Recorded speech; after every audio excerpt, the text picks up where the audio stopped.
J'aimerais bien savoir ce que je vous ai fait.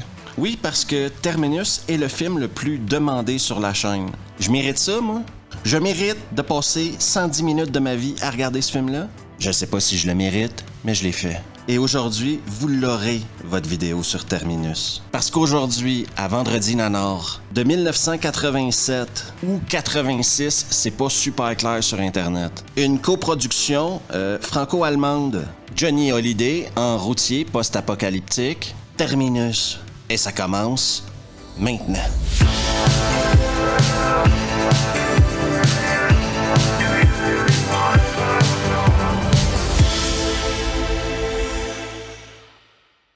Le pilote du camion rouge doit rejoindre Terminus après une course de 5000 km. Le film commence par une narration et on a le sentiment que le mec qui fait la narration a un fusil de pointé sur la tempe. Tout ça pour dire qu'il s'agit ici d'un film qui est inspiré moitié course Paris-Dakar, moitié Mad Max et bien sûr le football américain. Aucun doute, à ce moment-là, tu te rends tout de suite compte que tu vas écouter une grosse daube. Une voiture se pointe dans une salle de contrôle et un gamin est là. Déjà, je suis hyper énervé. On va voir ce gamin-là pendant tout le film. Je suis le monstre du docteur. Ce qu'il veut dire que c'est lui qui a programmé Monstre. On passe maintenant au véhicule participant à la course où on y rencontre Gus. Mais t'as un petit relent de vomi qui va te toucher les molaires quand tu vois le truc qui lui parle. C'est comme un ordinateur, mais c'est une bouche. Si tu veux mon avis, piégé définitivement dans cette ville. Il y a un mec, OK, avec des cheveux rouges, qui est également le mec qui est avec le gamin et qui est également un des mecs sur la route. J'imagine que plus tard, on nous apprendra ce qui est le projet Petit Frère. J'aimerais que vous ne perdiez pas de vue notre objectif principal, le projet Petit Frère. Gus, dans son camion, décide d'ouvrir une fenêtre et de prendre l'air. Une scène primordiale pour le bon déroulement du film. Elle est pourchassée par les gris. Les gris, apparemment, c'est l'ennemi principal des gens qui font la course. Retenez votre enthousiasme, s'il vous plaît. Et pour éviter les gris, elle va rentrer dans un mur de polystyrène. Le niveau de tension qu'on te bâtit au début de ce film-là est juste spectaculaire. Ils n'ont pas vu la borne à l'entrée de la place. Les cascades te mettent sur le cul.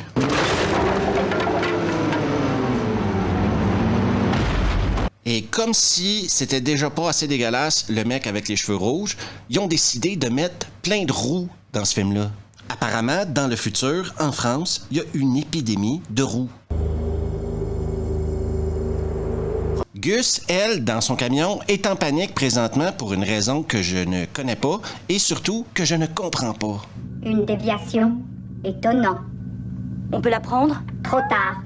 Si vous vous posiez la question, et j'imagine que c'est le cas, les gamins dans les films, comme dans Terminus, m'énervent au plus haut point. Si le camion avait pris la déviation, nous aurions facilement perdu 1 heure. Après avoir changé de route, Gus se retrouve donc face à une bande de guerriers post-apocalyptiques. Bonne nouvelle, le maquillage sera toujours disponible dans un futur post-apo. Gus, elle, va nous impressionner par ses habiletés de kung-fu. Si tu veux mettre du kung-fu dans un film, mets du kung-fu dans ton film.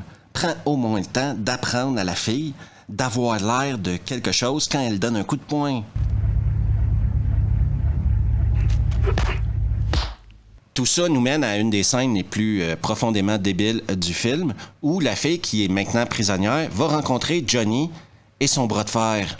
Johnny est prisonnier là-bas depuis 5 ans. Si vous vous demandez pourquoi ils lui ont coupé un bras, eh bien, ma théorie perso, c'est que ça fait 5 ans que Johnny n'a pas vu de femme, donc ils ont voulu empêcher le pire. Justement, parlant de femme, et comme c'est la première qu'il voit en 5 ans, Johnny va tomber en amour. Je déconne pas, dans ce film-là, les gens se rencontrent, 2 minutes plus tard, ils sont en amour. Bien que cette scène te pousse dans les derniers retranchements de ton humanité, eh ben pour Johnny, lui, il va se la faire. Quelques moments après, Gus rencontre le chef de la bande. Une scène qui te donne un putain de mal de bloc, OK? Et le chef de la bande, il veut une bombe atomique. Pourquoi pas? J'ai toujours eu envie d'avoir une bombe atomique bien à moi. Gus, après s'être fait torturer à 2 doigts de la mort, va donner un message à un gamin. Une gamine, plutôt. Un autre, dans le film. On est rendu à 2 gamins, là.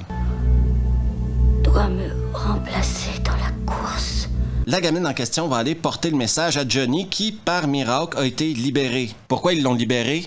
On nous le dit pas. Et question de célébrer le message qu'il vient de recevoir, il va décider d'aller picoler et faire des matchs de bras de fer.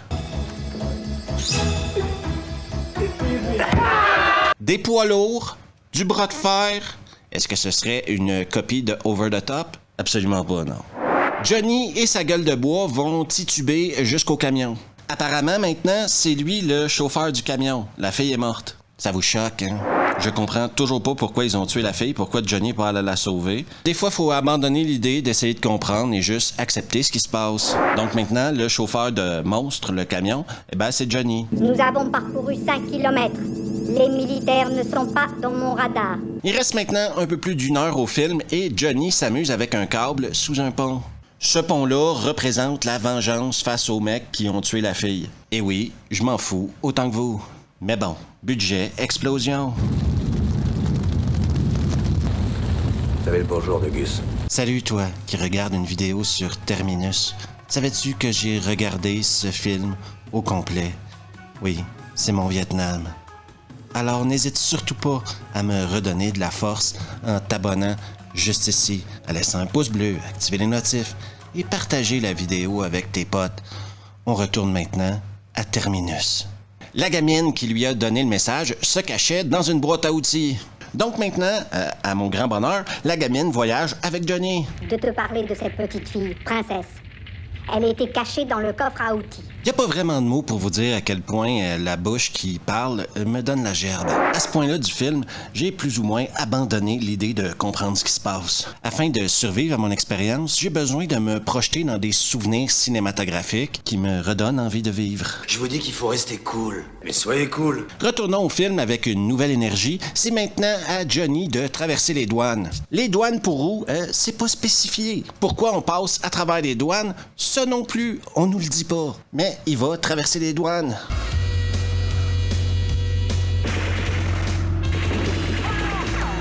Les douaniers ne savent pas conduire.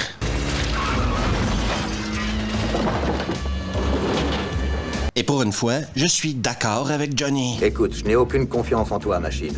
Enregistre ça. Il y a des films qui sont mal écrits. Vous en avez vu une chier à Vendredi Nanar. Et il y a Terminus. Surcharge émotionnelle, toi? Ça, c'est la meilleure. Mais c'est une machine, tu comprends? On a le droit à un peu d'exposition sur le personnage de Johnny maintenant. Parce que oui, c'est plus qu'une main de fer. Il s'est battu avec un soldat pour défendre des enfants. Toi, qui me regarde et m'écoute, comprends ma douleur. Oui, mais j'ai apporté quelques améliorations à son programme. Est-ce que quelqu'un peut m'expliquer à quoi sert cette scène-là?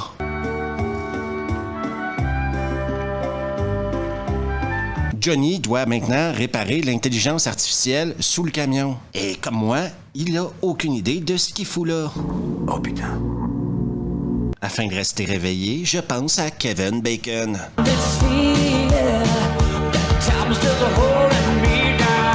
Et pour trouver la force de finir ce film, je pense à ça.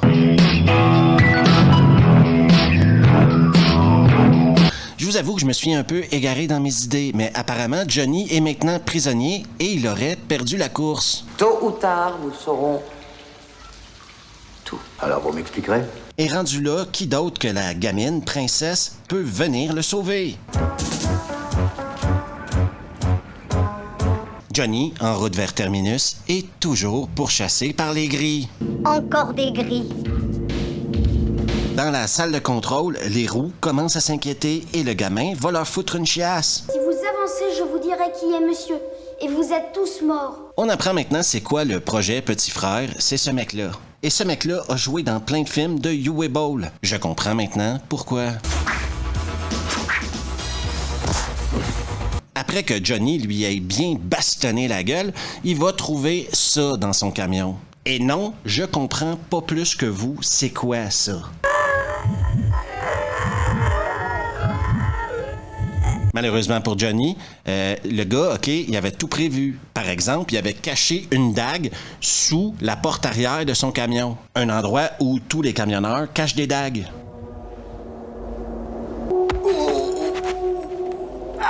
Et c'est encore une fois la gamine princesse qui va lui sauver les miches. Johnny à moitié mort, c'est la gamine qui va amener le camion à terminus. Moi, je vais conduire. 110 minutes se sont écoulées et c'est la fin de terminus. Enfin. Matty? Avant de parler du film, je sais très bien que certains d'entre vous vont essayer de le défendre dans les commentaires. J'applaudis votre force de caractère. Déjà, quand tu finis ce film-là, t'as besoin d'une douche, d'un shampoing, d'un massage, d'un moment de relaxation. Ce film-là, c'est mon Everest sans oxygène. Et j'aimerais rappeler à tout le monde que c'est le film le plus demandé sur la chaîne depuis le début de la chaîne. Soit A, vous êtes des salauds, ou vous êtes des sadiques. Mais inquiétez-vous pas, je vous en veux pas, parce que maintenant que c'est fait, j'aurai pas à le faire 2 fois. D'ailleurs, c'est le seul film, soit sur Vendredi Nanar ou sur Revue, que je n'ai pas écouté 2 fois. Non, après une, c'était amplement suffisant pour moi. Parce que ce film-là, déjà, mettons une chose au clair, n'est pas un nanar. Non, non. C'est un Christ de gros navet. Il ne coche aucune case du nanar pour moi. À aucun moment est-ce que je trouvais ça drôle. À aucun moment est-ce que la démesure me portait à croire qu'il y avait une vision derrière tout ça. Et malgré un budget qui semble considérable quand on regarde les effets qu'ils ont mis là-dedans, c'est de la merde. C'est pas juste que c'est pas drôle, c'est que même si je me base sur des dialogues qui sont totalement ridicules, les dialogues te font pas rire. Non. Tu t'ennuies. Je me suis fait chier à regarder ce film-là. Mais comme c'est le 14 juillet et que c'était quand même le film le plus demandé sur la chaîne, je me suis dit pourquoi pas. Est-ce que je regrette ma décision? Est-ce que je reverrai ce film-là un jour? Non. De toute façon, dans ce film-là, le scénario est pourri, la prémisse est débile, le jeu des acteurs est pénible à regarder. Et surtout, c'est chiant. Je le sais, ça fait plus qu'une fois que je dis que c'est chiant, mais c'est vachement chiant. Donc oui, le film se retrouve à Vendredi Nanar, parce que j'avais quand même l'espoir de peut-être y trouver quelque chose. Un espoir qui est mort assez rapidement. Mais la réalité est que ce film est un navet. Un horrible navet tout pourri. J'essaye toujours de trouver quelque chose de positif sur un film quand je le fais. Ici, c'est impossible. Est-ce que je vous conseille de regarder ce film-là? Non. Jamais est-ce que vous devriez passer 110 minutes de votre vie devant ce film. C'est quand même une grosse étape dans l'histoire de la chaîne d'avoir fait ce film-là, parce que maintenant, il n'y a plus personne qui pourra me le demander. Oh... Ne vous découragez pas, il reste encore plein de grosses merdes que je n'ai toujours pas explorées.